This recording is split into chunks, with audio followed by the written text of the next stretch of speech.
Okay, peace and love, family. Welcome back to another episode of Living Life Out Loud with Purpose. It's your host, Trenton Jenkins. I'm here once again, sitting on the couch today because I'm feeling a little serious today, so I'm not in the studio room like I normally am. So today, I'm taking it to the couch, and the reason why I'm on the couch is because DMX passed away today, man, and I'm not in a good place about it. And the thing is, a lot of stars have died, man, while I was alive. Michael Jackson, Prince,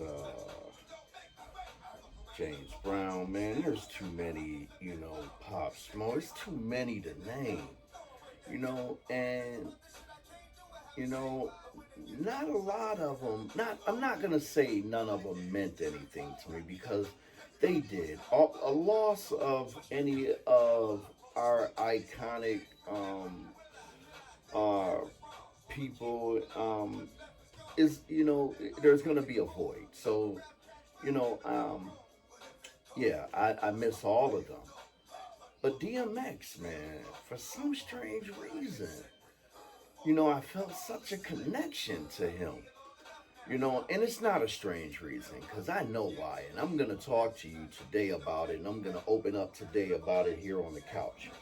So, one of the reasons I've always felt closely connected to DMX is because we were born in the same year. We had the same, we were the same age. So, and he struggled with addiction like I did. And for a long time, I wasn't able to openly talk about my addiction, because, it's not something that, we wear as a badge, we don't walk around like, oh, I've been addicted to drugs before. Wow. No, man, but, things happen. And I don't know if it's the drug that we become addicted to as opposed to addicted to making bad choices. And then the outcome could be the manifestation of drugs. And I dealt with drugs, man, for a long time, man. And my drug of choice was the same as DMX, crack cocaine. And, man, I smoked careers away. I smoked TVs. I smoked cars. I smoked families away. I smoked my kids away. Man, and I've come to a better place in life. Um, and I understand today that I'm still addicted. I'm still addicted to drugs. I don't do them, but I'm still addicted to them. I just have I made another choice. Not that I don't want, because some days, man, some days I feel like getting high. I do. But I realized getting high was always the aftermath. My real problem was alcohol. Alcohol was my drug of choice. Was the root drug. And then it gave me the courage and the audacity to smoke crack. But I didn't just go smoke crack first. I had to get drunk and then I go smoke crack. It was accompanied with it was the and both, you know. So, um, once I realized that, and I realized it was the alcohol was my biggest demon. I started fighting that alcohol demon. And one of the things that I had to do was to learn to forgive myself. Um, Forgiveness was a big part of it. And the reason why I'm having this discussion with you is because, I made it on the other side of my drug addiction for now. Um, I've been clean well over 11 years. This is my 11th year. Alcohol and drugs. You know, because I gave them both up at the same time. I gave alcohol up, drugs, cigarettes, running the streets, all of it. I just stopped. I was tired, done. And I came to a place where I just, the demons that I was running with and I was fighting with every day, I realized something that I was bigger and I was stronger than them. And I had something inside me that was greater than the demons, that was greater than that crack cocaine. They're trying to take me out on a regular basis, man. And so when I heard DMX died today, man, it hurt me a lot. And I ain't never cried like a bitch before for no man in my life. And I don't even think I cried like this for my dad when my dad passed away. But I just feel something different for this brother, man, because I just feel his pain. I just feel like everything that, he was dealing with, I can feel it in his songs. I can hear it, and I know that I was dealing with a lot of the same demons. And I had to fight a lot of the same stuff. And when it came time to give it all up, man, everybody else that gave up on me. At least that's how I felt. I ain't had nobody here to support me afterwards. So the things that I was dealing with, I had to deal with by myself and dealing with them with my family, with my wife and my kids. And what they had to deal with the same thing that I had to deal with, my addiction. You know, I remember the day I decided that I wasn't going to get high ever again, that I had enough, that this was it for me. It was right after Christmas. And my son, I got him an iPod for Christmas. That was his big gift every year. We get the kids, a bunch of little stuff, but they get one major gift. And this the year the iPods came out. So, it was big for him. And he was so happy and he was so proud when he got his iPod. But a couple of days later, I had rented my car out to the drug dealer, one of the local drug dealers. And I called him up. He was supposed to be back at a certain time, but I called him back up before the time that he was supposed to come. And I asked him, I said, man, can I get some more? And you can use the car longer. And he said, man, I'm tired of this. I'm tired every time I give you something. You always ask for more, and then I wind up having to keep your car longer when I don't want to. So I told him, okay, cool. So I called up some other drug dealers, and I called this one girl, and I told her, I got a brand new iPod. I got the iPod, it's still in the box. I said, what can you give me for it? She was going to give me a hit.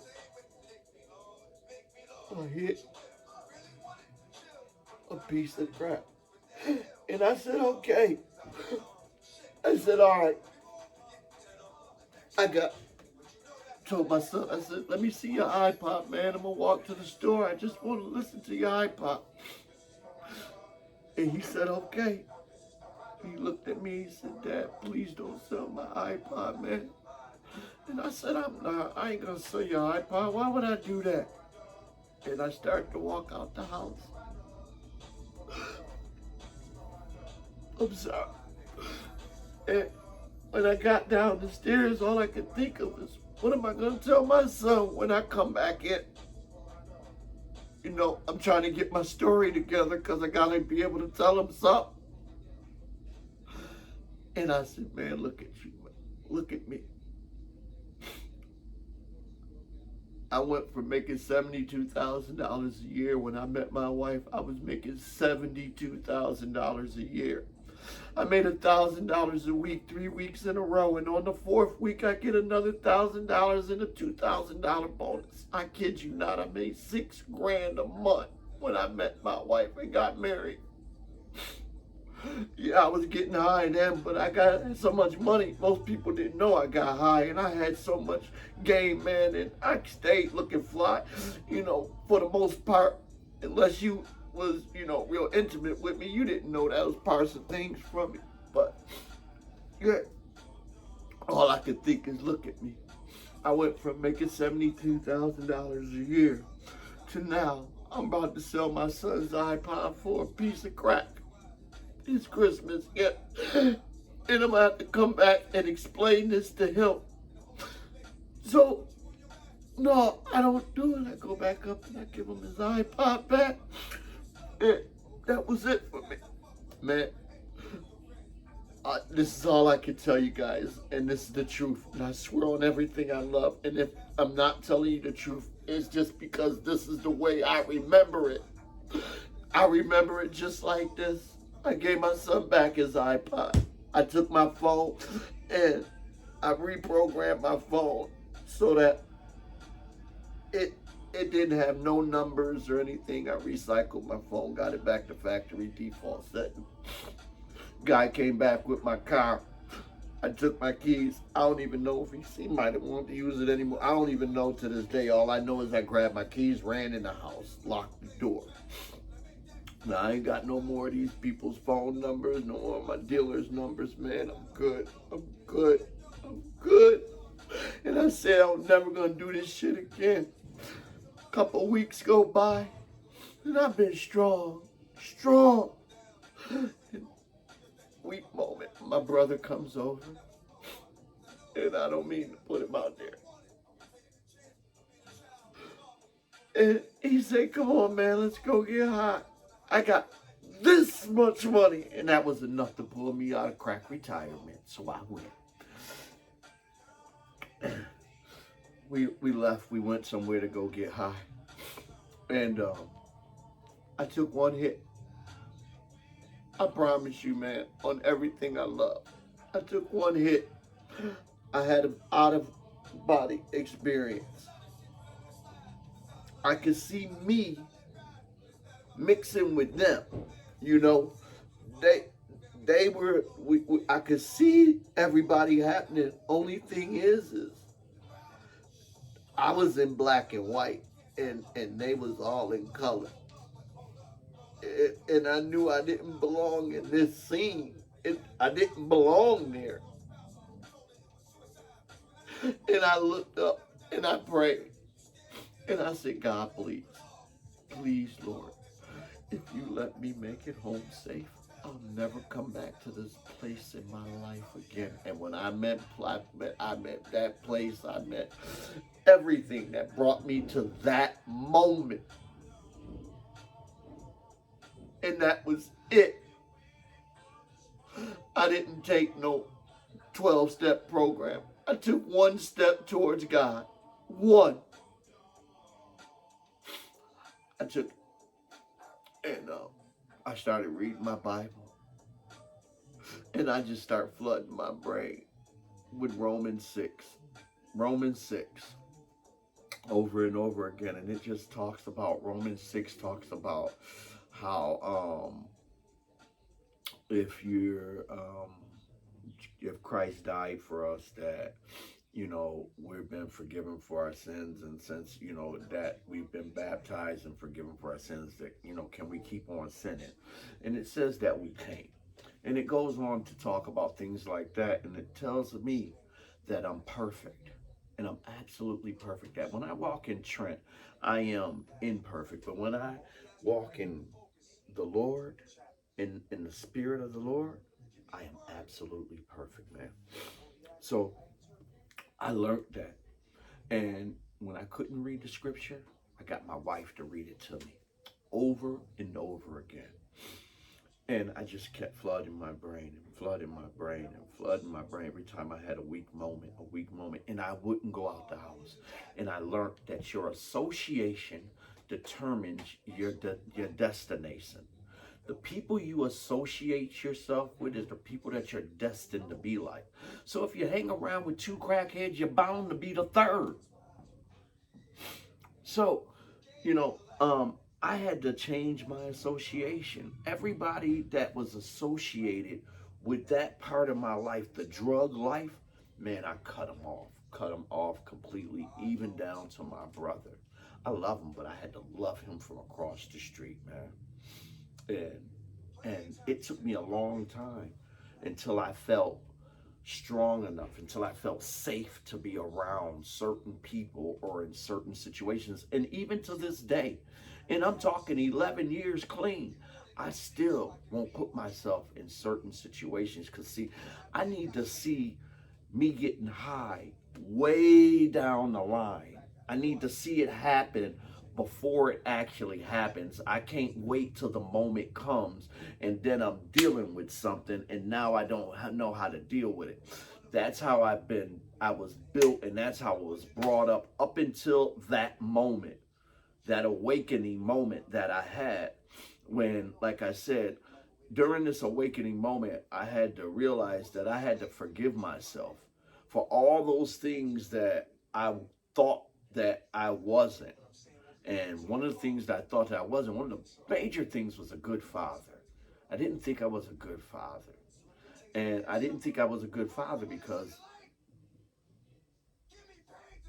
I never seen what a good father really was. There never was a good father around me for me to say that, I can emanate this person and this person would be a perfect example of a good father. So, you know, I never thought that I was, because all the good fathers that I did see were, they weren't tangible. They were people that I seen on TV. Those were the good fathers, and I didn't know what a good father was. So I didn't know how to be one. So I had to forgive myself for that. And I had to be the only good father that I know. And I had to start a new good father thing. It started with me so my sons could know what a good father is. Or at least a better father than what my father was. Because maybe he just didn't know how to be a father. I just got what he got. And again, the reason why we're on the couch today, because we want change. We want change, and we want real change. And if we're going to have real change, we're going to have real conversation about some real shit. And shit that happened to DMX don't have to happen to people like me. I'm 50 years old too, with a heart condition.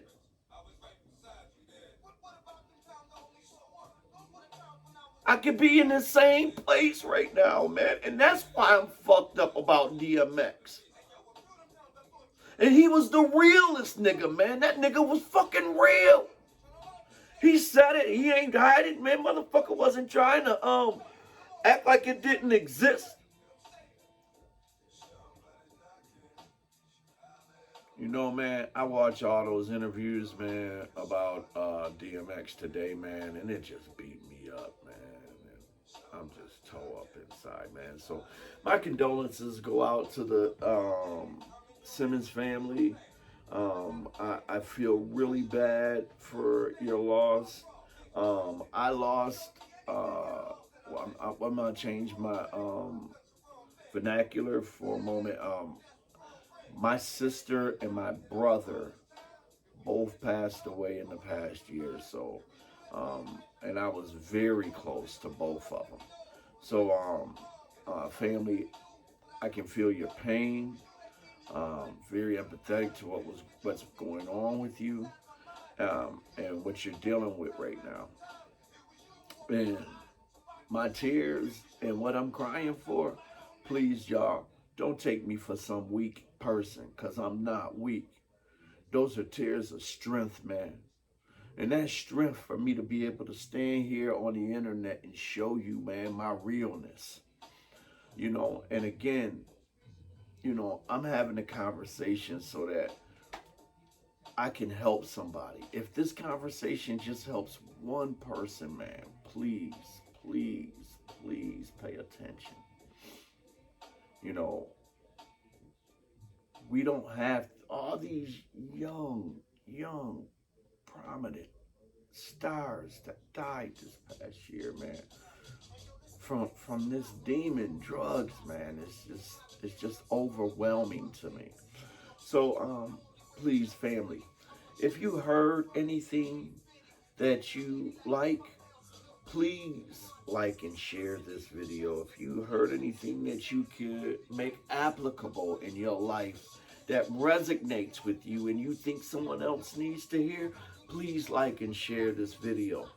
Um, I just want to again, my deepest condolences out to the Simmons family and my forgiveness. I just ask for forgiveness to you, the viewing audience, to the family, if I said or made you feel any kind of way um, about my truth today. So again, live life out loud with purpose.